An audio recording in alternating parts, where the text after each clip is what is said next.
Yes, dessert. The best part of any meal, including breakfast. Never hurts to pack a second sweeter snack for soon after breakfast, or a third, or a fourth. Eyes bigger than stomach doesn't tend to be a problem when your wingspan alone could cast a shadow over a medium-sized village. Calorie count has never ever bothered me. I honestly don't think I could count that high.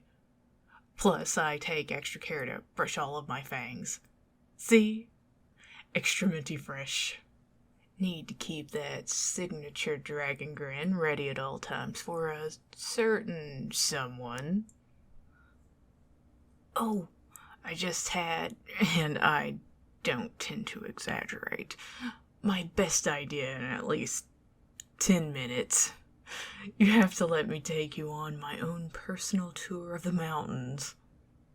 It'll give me the perfect chance to stretch my wings away from anyone telling me that I'm blocking out the sun, and it'll be an even better opportunity to get you out of the tavern and get some fresh air into your lungs. You should count yourself very lucky. Not everyone has a doting dragon fussing over them. It's a very exclusive service, you know. And you don't even have to pay a fee. Well, maybe a peck on the cheek wouldn't go amiss, and maybe a head pat or two. Now, back to dessert. You two. These menus aren't going to read themselves. Magic hasn't evolved that far yet. So, pies or tarts? Maybe a caramel brownie or 3? Ooh, each dessert gets a free coffee. A lot of dragons I know are quite partial to coffee, you know, me included. When it comes to coffee, I did have the best introduction. One made specially for me by you. If I didn't end up liking coffee after that, then this dragon's taste buds would have certainly been sent back for repair. It was expertly brewed and served with a little heart-shaped biscuit. What gal wouldn't dream of such a thing? Whether they can spit fireballs or summon zombies to do their bidding. It's been a lovely evening for me. I'm not afraid to admit all the times I thought about asking you to accompany me on that most epic of all quests. That is, of course, the first date between close friends. I had my doubts you would even say yes. I mean, we know so much about each other. I had this gut feeling you weren't a dragon type of person. I was even scared of that whilst I was asking you. I was terrified it would, well, drag on. See what I mean? Who in their right mind would date a half-brained lizard who let a horrible joke like that out into the real world? Still, I didn't know it would ever get this far. I thought there was a good chance I would have to call up and cancel this reservation. The food wouldn't have been worth it without the company. Don't get me wrong, it's delicious and everything, but it isn't the reason I'm out this evening. It certainly isn't the reason I bothered actually buying a small silver handheld mirror at the market rather than just letting my hair fall naturally into its usual frizz. The food doesn't care if I look nice or if I look like I just rolled out of the wrong side of the cave. And even if it did, why, listen to food, it probably wouldn't have a lot to say. But I wanted to look nice for this one night. I didn't want to be the dragon whose shoulders were wider than 3 orcs put together, or the fire-breathing beastie who beat a werewolf in an arm wrestle in 4 seconds flat.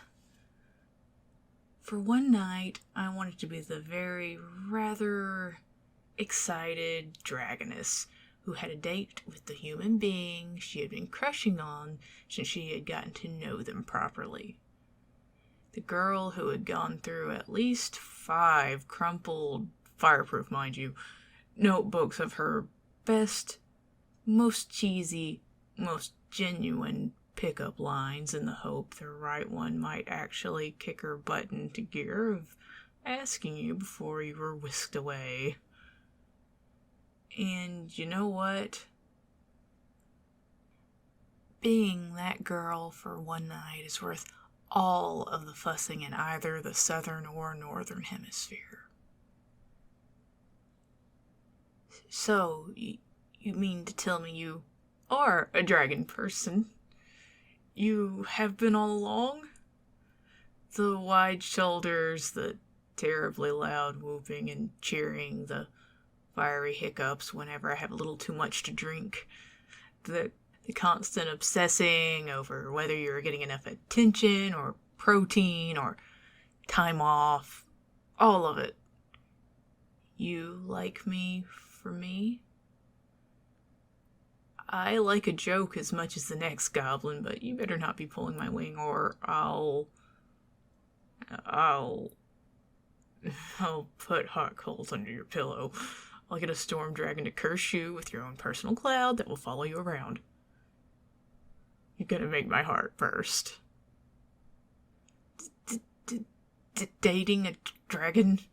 Well, of course I'm not gonna say no. I would be a fool to turn down such an offer, but are you sure?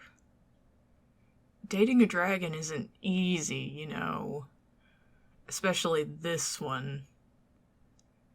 There's plenty of consequences you have to be ready for, like back massages on cold nights, home cooking, or rather, me cooking something far too spicy and begging for you to fix the recipe for me. Dragons are sensitive to spice. It's not just me. Free first-class flights to exotic locations at a moment's notice. Affection at a second's notice.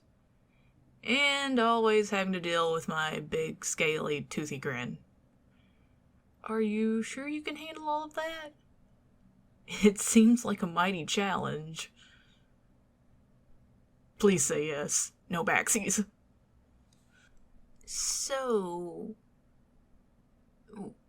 we're dating now? For realsies. This is not just the perfect end to a perfect dream. Pinch me. Here, I'll pinch you instead. Wait, this isn't how this works, is it? I think I just keep wanting to make excuses to get closer to you. Sorry, I'll let go of your cheek now, even if I don't really want to. So, you can totally and completely say no. If you don't want to, I understand. Like, seriously, just because you're now my partner doesn't mean we have to start doing everything together. And if you think this is going way too fast, or if you think it's uncomfortable or inappropriate or even downright disgusting, I won't be upset. God, it's so embarrassing in public. What if we get kicked out? Would you like to split a Knickerbocker glory with me?